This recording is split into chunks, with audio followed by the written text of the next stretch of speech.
നമസ്കാരം, എല്ലാവർക്കും സ്വയംവരം സീരിയലിൻ്റെ ഇന്നത്തെ എപ്പിസോഡിൻ്റെ റിവ്യൂയിലേക്ക് സ്വാഗതം. അങ്ങനെ രാജീവൻ പെട്ടിയും ബാഗും ഒക്കെ ആയിട്ട് പോകുന്നു. കുട്ടികളാണെങ്കിൽ പുറകെ പോയി ഞങ്ങൾ അച്ഛനെ വിടില്ല എന്ന് പറഞ്ഞ് ബാഗിൽ പിടിച്ച് വലിക്കുന്നു. പെട്ടെന്ന് ചിന്നു താഴേക്ക് വീഴുന്നതായിട്ട് രാഗിക്ക് തോന്നുന്നു. പെട്ടെന്ന് സ്വപ്നമായിരുന്നത്. പെട്ടെന്ന് ചാടി എടുക്കുക എൻ്റെ മോളേന്നും പറഞ്ഞുകൊണ്ട് അലറി വിളിച്ചുകൊണ്ട്. അപ്പം തേക്കും ആശുപത്രി കിടക്കുന്ന രാഗിക്ക് ബോധം വരിക കേട്ടോ ചെയ്യുന്നത്. അപ്പോൾ ഡോക്ടർ വന്നിട്ട് ചോദിക്കുന്നുണ്ട്, രാഗിയെ സ്വപ്നം കണ്ടോ എന്നിങ്ങനെ ചോദിക്കുക കേട്ടോ ചെയ്യുന്നത്.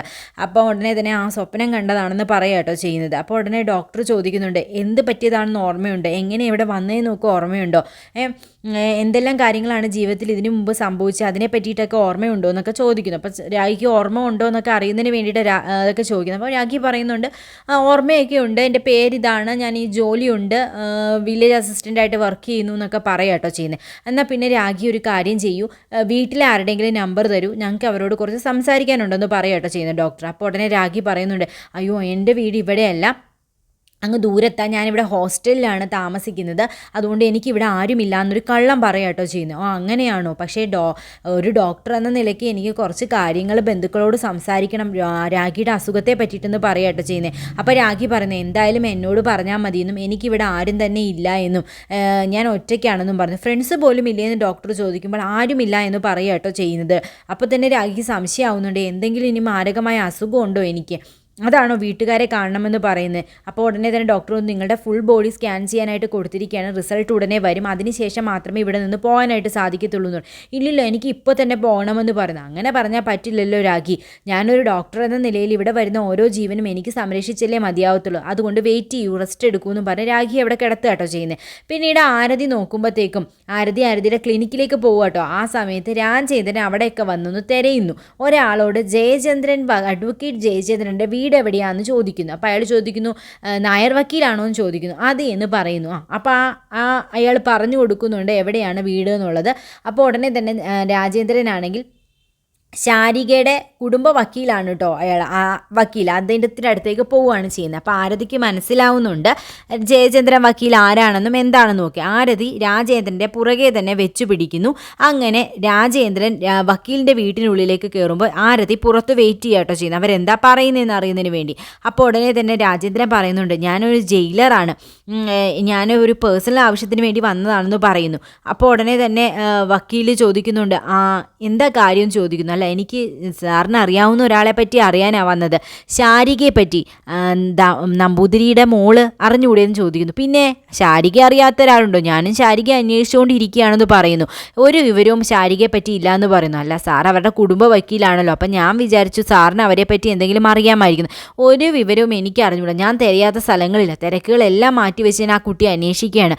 തിരുമേനിയുടെ എല്ലാ കോടിക്കണക്കിന് ഭൂസ്വത്തുകളുടെ ഒരേ ഒരു അവകാശിയാണ് ആ കുട്ടി, അത് ആ കുട്ടിക്ക് പോലും അറിഞ്ഞുകൂടാ എന്ന് വക്കീൽ പറയാട്ടോ ചെയ്യുന്നത്. ഇത് കേൾക്കുമ്പോഴത്തേക്കും രാജേന്ദ്രൻ ആകെ ഞെട്ടു കേട്ടോ ചെയ്യുന്നത്. അയ്യോ, കോടിക്കണക്കിന് രൂപയുടെ സ്വത്തുണ്ടോ ശാരികയ്ക്ക്, എത്രയും പെട്ടെന്ന് കണ്ടുപിടിക്കണം, അവളെ എങ്ങനെയെങ്കിലും കെട്ടി കൂടെ ജീവിക്കണം, അപ്പോൾ ഈ സ്വത്തുക്കളൊക്കെ കിട്ടുമല്ലോ എന്ന് ചിന്തിക്കുക കേട്ടോ ചെയ്യുന്നത്. അപ്പോൾ ഉടനെ തന്നെ വക്കീലിൻ്റെ അടുക്ക രാജേന്ദ്രൻ പറയുന്നുണ്ട് കേട്ടോ, സാറിനെ ഞാൻ സഹായിക്കാം, ശാരികയെ കണ്ടെത്തേണ്ട എൻ്റെയും കൂടെ ആവശ്യമാണ്. അല്ല, ഇത്രയ്ക്ക് നല്ലൊരു കുട്ടിയായിട്ട് ഇത്രയും സ്വത്തുക്കളും ഉണ്ടായിട്ട് ഇങ്ങനെ അടിച്ചു പൊളിച്ച് കല്യാണം കഴിച്ച് ജീവിക്കുന്നതിന് പകരം എവിടെയോ പോയി കിടക്കുന്നു, അതെനിക്ക് സഹിക്കാനായിട്ട് സാധിക്കുന്നില്ല, അതുകൊണ്ട് ഞാൻ സാറിൻ്റെ കൂടെ കാണുമെന്ന് പറയുന്നു. അപ്പോൾ ഉടനെ തന്നെ വക്കീൽ ഒന്നും കൂടെ ചോദിക്കുക കേട്ടോ ചെയ്യുന്നത്, ആരാണെന്നാ പറഞ്ഞത്, നിങ്ങൾ എന്താ ചെയ്യുന്നതെന്നാ പറഞ്ഞത്. അല്ല, എൻ്റെ പേര് രാജേന്ദ്രൻ, ഞാൻ ജയിൽ സൂപ്രണ്ടാന്ന് പറയാട്ടോ ചെയ്യുന്നത്. നിങ്ങൾ ശാരികയുമായിട്ടുള്ള ബന്ധം എന്താണെന്ന് ചോദിക്കുമ്പോൾ എൻ്റെ പെങ്ങൾ രാഗിയുടെ കൂട്ടുകാരിയായിരുന്നു ശാരിക എന്ന് പറഞ്ഞു. അപ്പോൾ തന്നെ വക്കീൽ ചാടി എണീറ്റ് പറയും, തന്നെ എനിക്കറിയാം, രാജേന്ദ്രൻ പിള്ള അല്ലേ, ഞങ്ങളുടെ കുട്ടിയെ കാണാതാവാനും ഈ നാട്ടിൽ നിന്ന് ഓടിച്ചെത്താൻ ഒറ്റയൊരുത്തനല്ലേടോ, കടക്കടോ പുറത്ത്, ഇനി മേലാൽ ശാരികയുടെ പേരും പറഞ്ഞ് ഇങ്ങോട്ടേക്ക് വന്നു പോരുത്, എൻ്റെ കുട്ടിയെ ഇല്ലാണ്ടാക്കാൻ നോക്കിയിട്ട് കുട്ടിയെ കണ്ടെത്തി തരാമെന്ന് വന്നിരിക്കുന്നു, തൻ്റെ സ്വഭാവമൊക്കെ എനിക്കറിയാം, മര്യാദയ്ക്ക് ഇറങ്ങിപ്പോടോ എന്ന് പറഞ്ഞിട്ട് ആട്ടി ഇറക്കുന്നു കേട്ടോ. പിന്നീട് രാജേന്ദ്രൻ നാണം കേട്ട് പുറത്തേക്ക് ഇറങ്ങുമ്പോൾ ദാ വരുന്നു അടുത്തത്. ആരതി അവിടെ വെയിറ്റ് ചെയ്ത് നിൽക്കുക കേട്ടോ ചെയ്യുന്നത്. നീ എന്താ ഇവിടെയെന്ന് ചോദിക്കുക കേട്ടോ ചെയ്യുന്നത്. എൻ്റെ ക്ലിനിക്കിലേക്ക് ഇവിടുന്ന് അങ്ങോട്ട് പോയാൽ മതി എന്ന് പറയാം കേട്ടോ ചെയ്യുന്നത്. ഞാൻ അങ്ങോട്ട് പോകാൻ വേണ്ടി ഇറങ്ങിയതാന്ന് പറയുന്നു. ഞാൻ വിചാരിച്ചു നിങ്ങളിവിടെ കണ്ടപ്പോൾ എൻ്റെ ക്ലിനിക്ക് അന്വേഷിച്ച് വന്നതായിരിക്കുമെന്ന്. ജയചന്ദ്രൻ വക്കീലിനെ കാണാൻ വന്നതെന്ന് എന്നാണ് എനിക്ക് പിന്നീട് മനസ്സിലായത്. നിങ്ങൾ പിന്നെ കിടന്ന് ഉരുളാനൊന്നും നോക്കണ്ട. ജയചന്ദ്രൻ വക്കീൽ ശാരികയുടെ കുടുംബ വക്കീലാണെന്ന് എനിക്കറിയാം. നിങ്ങൾ ശാരികയെ അന്വേഷിച്ച് തന്നെയാണ് ഇങ്ങോട്ടേക്ക് വന്നതെന്നും എനിക്ക് മനസ്സിലായി എന്ന് പറയുക കേട്ടോ ചെയ്യുന്നത്. ആണോ, നിനക്ക് മനസ്സിലായെങ്കിൽ നീ കൊണ്ടുപോയി കേസ് കൊടുക്കടി എന്ന് പറഞ്ഞു. നീ എന്നാൽ ഈ കാഴ്ചയും കണ്ട് കണ്ണും കുളിർമയോടുകൂടി ഇവിടെ നിന്നോളാനും പറയുക കേട്ടോ ചെയ്യുന്നത്. ഞാൻ ജീവിക്കുക തന്നെ ചെയ്യും, പക്ഷെ ഞാൻ ഇനി ജീവിക്കുന്നുണ്ടല്ലോ നിങ്ങളെ പൊളിച്ചെടുക്കുന്നതിന് വേണ്ടിയിട്ടാണെന്ന് പറയുക കേട്ടോ ചെയ്യുന്നത്. പല ജീവിതങ്ങളാണ് നിങ്ങൾ നശിപ്പിച്ച് ഇല്ലാതെയാക്കിയത്. അവരുടെയൊക്കെ വായിൽ നിന്ന് കാർക്കിച്ച് തുപ്പലേൽക്കാതെ നിങ്ങൾക്കിവിടെ നിന്ന് പോകാനായിട്ട് സാധിക്കത്തില്ല. അതുകൊണ്ട് തന്നെ ആ കാഴ്ച കാണാനായിട്ടാണ് ഞാനും ഇരിക്കുന്നതെന്ന് പറയും. ഇനി നിങ്ങളെ ഞാൻ എല്ലാവരുടെ മുമ്പിലും പൊളിച്ചെടുക്കുമെന്ന് പറയും. നീ എൻ്റെ കാര്യത്തിൽ കൂടുതൽ ഇടപെട്ട് അതിൻ്റെ കൈയും കാലും തല്ലി ഒടിക്കുമെന്ന് രാജേന്ദ്രൻ ഭീഷണി മുഴക്കുന്നു. ഇതൊന്നും കേട്ടാൽ പേടിക്കുന്ന ആളല്ല താനെന്നും ഇനി അങ്ങോട്ട് കളി നടക്കാൻ പോകുന്നതേ ഉള്ളെന്നും നിങ്ങൾ എണ്ണി എല്ലാത്തിനും കണക്ക് പറയേണ്ടി വരുമെന്നും ഞാൻ പറയിപ്പിക്കുമെന്നും തെളിവ് സഹിതം ഞാൻ എല്ലാവരുടെ മുമ്പിലും എല്ലാം തെളിയിക്കുമെന്നും പറഞ്ഞ് ആരതി അവിടെ നിന്ന് പോവുകട്ടോ ചെയ്യുന്നത്. രാജേന്ദ്രൻ ഒന്ന് ഭയപ്പെട്ട് നിൽക്കുന്നുണ്ട്. ഇവിടെ രാഖി തൻ്റെ അസുഖ വിവരത്തെക്കുറിച്ച് നല്ലതുപോലെ മനസ്സിലാക്കുന്നു. ഡോക്ടർ ആ സത്യമെല്ലാം രാഖിയോട് പറയുന്നു. രാഖിക്ക് എന്തോ ഒരു മാരകമായ അസുഖം തന്നെയാണ് കേട്ടോ.